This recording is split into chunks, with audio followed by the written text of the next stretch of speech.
Hello learners, welcome to Pathway classes. This side Priyanka and today's topic is of moods and figure. So if you are new to my channel, so you can subscribe me, you can subscribe my channel, you can follow me here so that you will get all the notifications about all my courses there. Okay, so let's start with the topic. So our topic is moods and figure. So basically मैंने moods and figure का introduction part complete करा दिया था, तो अगर आपने नहीं देखा है तो you can go and check my playlist there so that you can understand all the things of moods and figure, because ये जो मूड्स एंड फिगर का टॉपिक है ये बहुत ही इंपॉर्टेंट है for NET JRF students. So let's start with the topic. हमने एक चीज़ पढ़ी थी मूड्स एंड फिगर में, figure number 1, figure number 2, figure number 3 and figure number 4, right. And one more thing is there, यहाँ पे हमारे पास 3 पार्ट्स होते हैं. एक तो सब्जेक्ट होता है, एक प्रेडिकेट होता है एंड एक मिडिल टर्म होती है. 3 टर्म्स होती हैं हमारे पास. तो सब्जेक्ट को हम माइनर टर्म भी कहते हैं एंड प्रेडिकेट को हम मेजर टर्म भी कहते हैं, जो कि मैंने ऑलरेडी यहाँ पे मेंशन कर दिया है. सब्जेक्ट को हम माइनर टर्म भी कहते हैं, प्रेडिकेट को हम मेजर टर्म भी कहते हैं. ठीक है, इससे क्वेश्चन को कंफ्यूज करने के लिए दे दिया जाएगा, जैसे कि आपसे पूछा जाएगा कि मेजर टर्म क्या है या फिर माइनर टर्म क्या है, तो आपको कंफ्यूज नहीं होना. मेजर टर्म हमारा होता है प्रेडिकेट एंड माइनर टर्म हमारा होता है सब्जेक्ट, राइट. सो यस, अब हम चलते हैं फिगर नंबर 1 में. अगर हम फिगर नंबर 1 की बात करें तो हमारा जो मिडिल टर्म है वो इस तरह से क्रॉस होगा, राइट, इस तरह से क्रॉस होगा.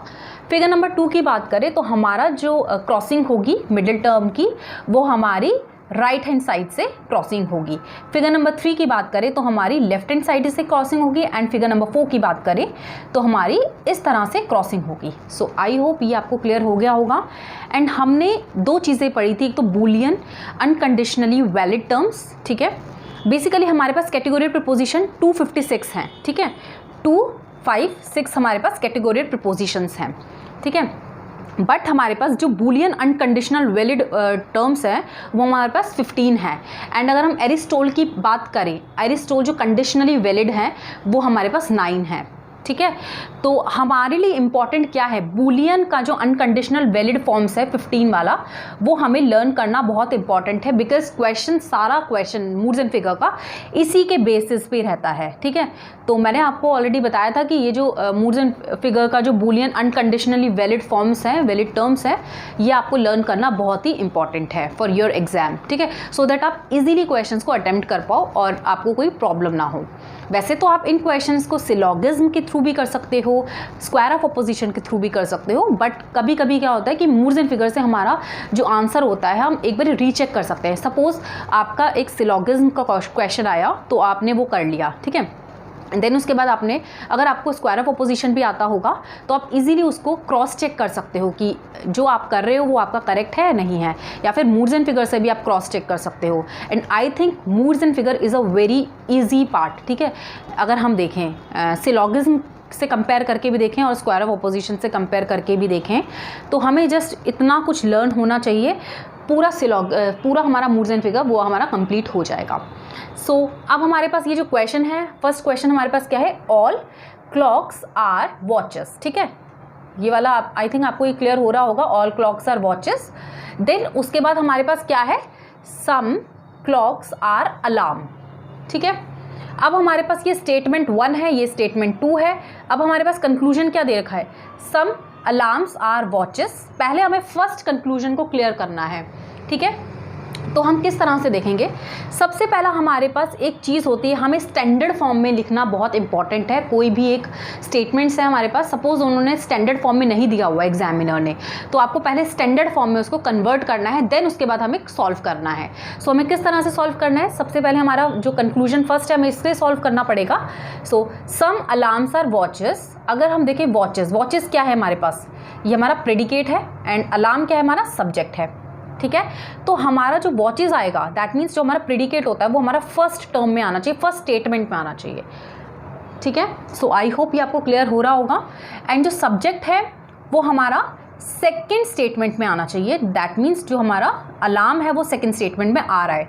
दैट मीन्स ये जो हमारा स्टेटमेंट है ये बिल्कुल करेक्ट है, स्टैंडर्ड फॉर्म में है, हमें स्टैंडर्ड फॉर्म में कन्वर्ट करने की ज़रूरत नहीं है.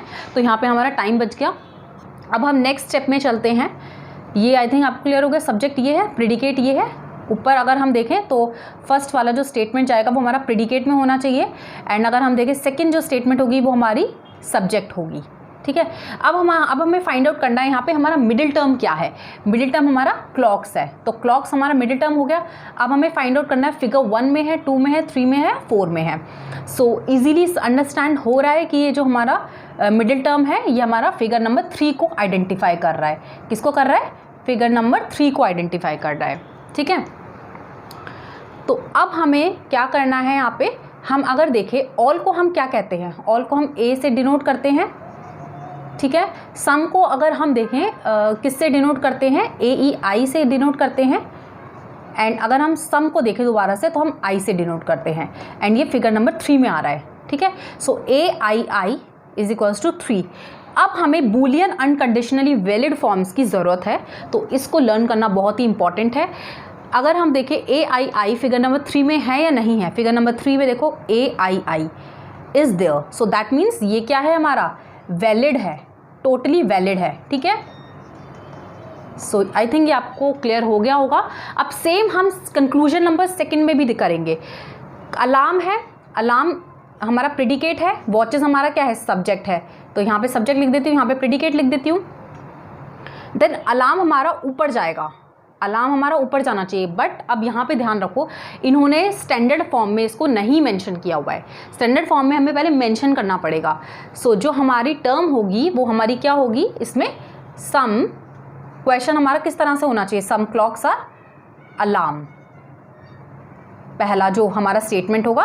देन अगर हम सेकंड में जाएंगे, ऑल क्लॉक्स आर वॉचेस। ठीक है, सो ये आई थिंक आपको क्लियर हो गया होगा, और क्लॉक्स आर वॉचेस। सो हमारा जो कंक्लूजन है, all watches are alarm, all watches are alarm. So alarm हमारा कहाँ चला गया, ये हमारा प्रेडिकेट है, दैट मीन्स ये हमारा सही है। ठीक है, अब नेक्स्ट है वॉचेस, वॉचेस हमारा यहाँ पे आ गया, सो दैट मीन्स ये हमारा स्टैंडर्ड फॉर्म में आ गया है। अब हमें क्या फाइंड आउट करना है कि हमारा मिडिल टर्म किस तरह से आ रहा है। मिडिल टर्म क्या है हमारा, यहाँ पे क्लॉक्स है, क्लॉक्स मिडिल टर्म है, एंड क्लॉक्स अगर हम देखें फिगर नंबर 1 से 2 से 3 से या 4 से वैलिड हो रहा है, सो दैट मीन्स यहाँ पे फिगर नंबर 3 से वैलिड हो रहा है। सो ये आपको क्लियर हो गया, फिगर नंबर 3 से वैलिड है। अब हम सम को क्या कहते हैं, आई कहते हैं। ठीक है, ऑल को हम क्या कहते हैं, ए कहते हैं, हमने स्क्वायर ऑफ अपोजिशन में पढ़ा है इसको अच्छे से। देन उसके बाद हमारा जो कंक्लूजन है ऑल, ठीक है, तो उसको भी हम ए ही कहेंगे। सो that means I A A. So I A ए 3 में आ रहा है नहीं है, I A A it is not there, so that means it is not valid, not valid. So I hope आपको ये वाला क्वेश्चन क्लियर हो गया होगा। इसी से आपको इजीली अंडरस्टैंड हो जाएगा कि किस तरह से आपको मूड्स एंड फिगर का करना है क्वेश्चन को attempt. So that's it for now students. अब हम कुछ क्वेश्चंस को करेंगे नेक्स्ट क्लास में। So thank you and have a nice day, bye bye, take care.